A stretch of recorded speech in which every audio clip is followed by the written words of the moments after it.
Hydrates. We're going to finish up the packet today, and it's not very long, unfortunately, and I know that upsets you. Hydrates, and we're actually going to do a lab over determining the formula for a hydrate the next time that we meet in class.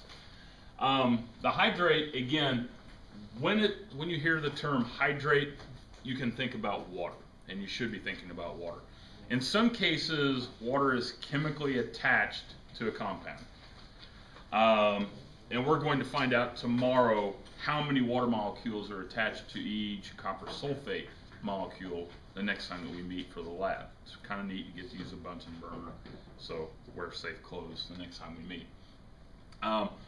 But the one blank, I think it's the one blank, it says that we have a specific ratio of water. So there's a ratio of water, and again, whenever we talk about this, we're talking about whole numbers. So we're not going to have part of a water molecule. We'll have a whole water molecule or even numerous water molecules. So the process in determining this is very much the same as what we've been doing for empirical formula. And I've got an example here where we find it for calcium sulfate. Now tomorrow we're using copper sulfate. Next time we meet, we're using copper sulfate. So what we'll do in this case is we'll actually take how many grams of the compound, and I'll give you the formula for that, and then we can determine how many moles of the compound. And then I'll give you some information about water, how many grams of water we have, and we'll find out how many moles of that we have. What we'll do is the same thing is we'll do, I didn't show it, we'll do a ratio, we'll find out which of these is smaller, so we'll divide it by the smallest value, and we'll get some whole numbers. And let's go ahead and do this practice problems here. Okay. Let me turn the lights on. So looking at page 23, practice problem number 1, it asks, what is the formula for a hydrate that is 90.7%? So again, whenever you're given percentages, just pretend you have a 100 gram sample. So 90.7%, and this is strontium oxalate, not one of your polys, so CrO4. And then it also says that we have 9.3%, so change that to grams, of water. So what we need to do is find out how many moles we have of each. So this one's a little more involved than the ones we did yesterday. So we have 2 of those. And that, we'll get some numbers. Now I don't have strontium memorized. So 87.62 plus, we have 2 carbons, and we have 4 oxygen. So in this case, you are actually given the compounds formula, and what we're going to do is find out how many of these compared to how many of those. So I got 0.51, we'll say 64. Anybody else get that? Yes. Okay. And then for the, so I got 0.5162 moles for that. And again, this is 18.016 grams, if you're curious. So which of these is smaller? Technically speaking, that one's smaller. So we get this, and we get this, which is very, very close to 1. It's like 0.999 something, so 1. So it's a 1-to-1 ratio. So when we write this out, what we'll do is we'll write out the formula for this guy, the strontium oxalate. And then we're going to put a dot here, and it's actually not just a regular dot, but it's actually kind of thick and big.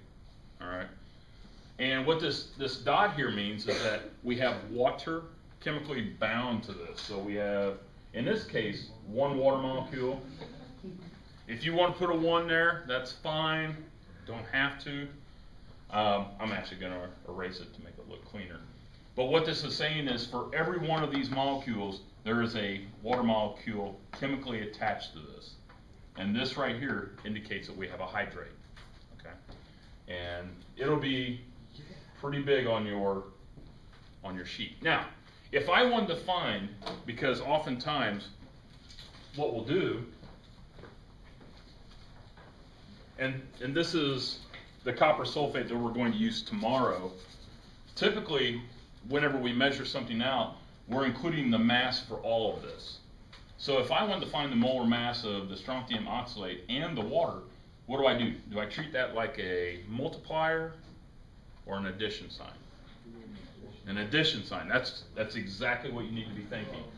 So if you had, say you were doing the formula of a hydrate, and maybe you had, we did our calculation, we got an 8. We didn't, but maybe we got an 8.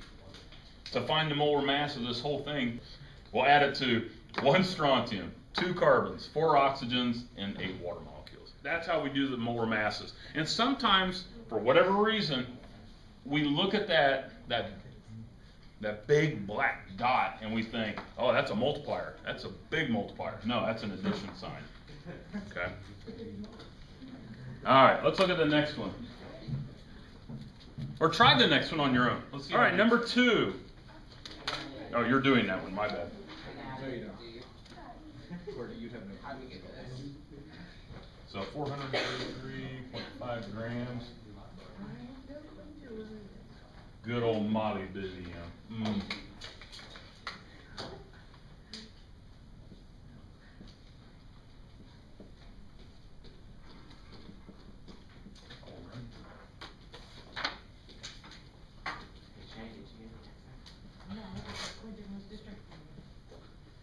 Good old Mo.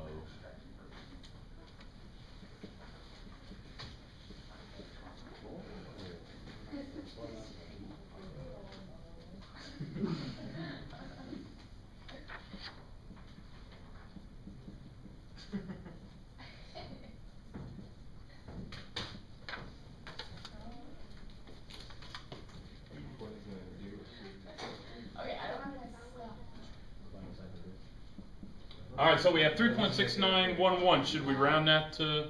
No. Good. They're moles. Never mind. Just checking.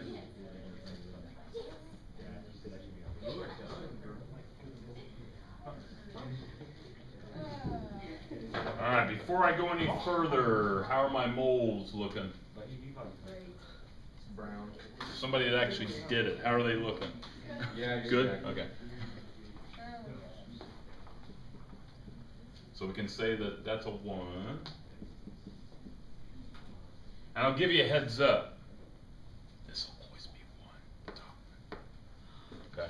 So it's always the water will have a, because it's per molecule of that substance. Okay.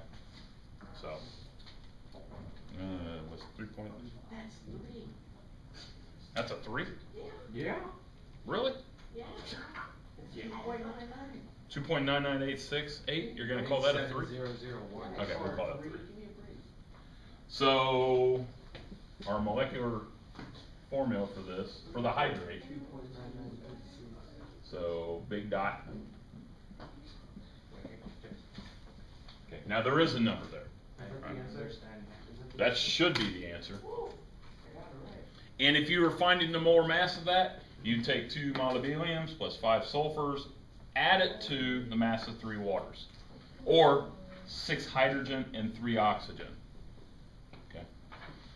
All right.